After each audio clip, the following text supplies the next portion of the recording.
That's great. That was certainly part of the appeal in working through our collaboration as well, Megan, and getting HealthTechX involved with the FemTech Collective, because we share a lot of very similar values overtly around the collaboration and the value, I guess, of how powerful it can be when you actually open source innovation and you bring people who represent different ingredients that are needed to actually channel into the production of a good or a service, and then to be able to see that through to a point where we can evaluate and succeed in actually, supporting a target group of people or clients.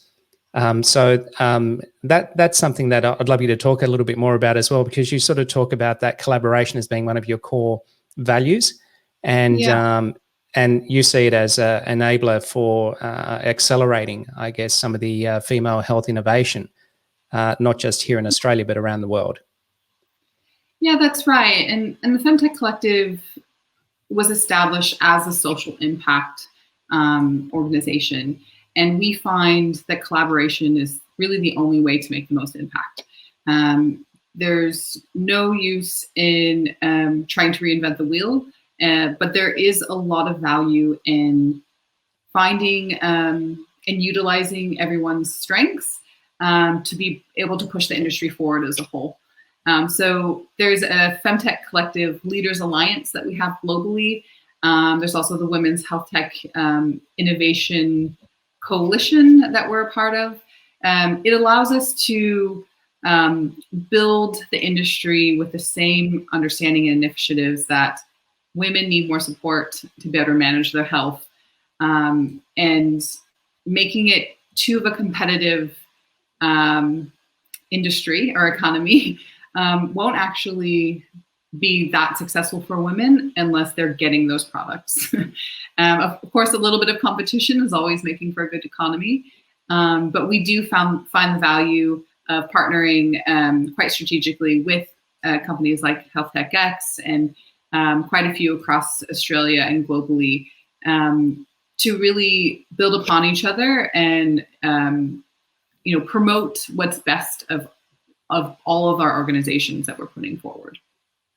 I think it's the key. One of the motivations for HealthTechX to come into existence in the first place is that there's a real gap for entrepreneurs to try and find partnerships and funding and resources and support for their ideas when it's in the really early stages, whether it's either at a ideation stage, proof of concept stage, pre-startup, or even very early in the startup phase. And it's not an indictment on the venture capital industry. It's just simply that there's way more ideas than there are funds to be matched and allocated. And so there's a real sort of structural problem, I think, in the way the economy works and how it actually moves capital around to support innovative thinking and ideas. So HealthTechX in part is a response to that by working on the thesis that resources are abundant, they exist, they're everywhere. So we don't just need money to get an idea going. We actually need, I guess another way to put it is that if you think about why you raise money in the first place for an idea, you use the money to do things with it, such as hire people, hire space, hire systems, hire resources, in order to be able to translate the thinking into that innovative product or service. So where there are collaborators who already possess in part some of those resources, then in a way we can bypass the money requirement early in the piece and bring those resources together so that we can commercially validate whether ideas are worth pursuing or not, whether there's success down the road or whether it's something that perhaps prospective customers won't value or won't be engaged with.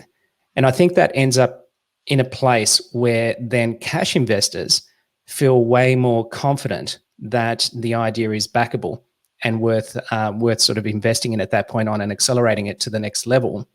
Mm-hmm. What's been your experience in either personally or through what your observations of the community on the types of trials and tribulations of trying to get the idea going? What's it been like? Yeah, and I'd like to say that I feel like I was having the same thoughts as you were saying them, so I'm glad we're on the same page there.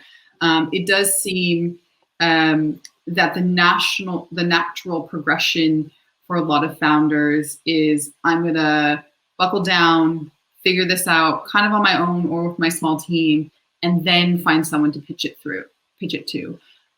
What that means is you have limited feedback until it matters, which you want to be getting as much constructive feedback as possible before going into that pitch for funding, because you only have one shot. But also means you aren't having as diverse of a team as possible, with different backgrounds and skill sets, but also, again, strengths coming from different partnerships and resources of products that they're already developing. So what we're finding in the femtech space, especially through COVID times, is a lot of femtech companies are collaborating together to better suit their products for a changing environment, such as a global pandemic. In a way, it's an interesting way. It is an interesting time to pivot, because there's so many different constraints. It's definitely putting your product to test, but also it's in a way in a time where you're putting health at the top of people's minds, and really making sure that the product they're providing is personalized, it's convenient, even after isolation or pandemic might be over. So some examples of that is we're really seeing SaaS products or software applications partnering with telehealth companies to be able to provide the best service possible for their users, to be able to get that product the way that they had always wanted. It could require, with some products who require a GP to have a consultation beforehand, the telehealth services really does come in handy, especially when at a time when people don't want to go to the GP if fear of getting even more sick. We're finding that it's the best way forward, as well as finding different partnerships with products that can be more at home, so subscription services, contraception and prescriptions sent to the home right away, mixed with a telehealth consultation beforehand, is a complete, diagnosis without having to leave the home, without having to put further risk on individuals. So the collaboration is really key here. And to move fast, you're really going to have to find someone who already has that strength, who has already done the research, put it into implement, and why not, join forces and be stronger together.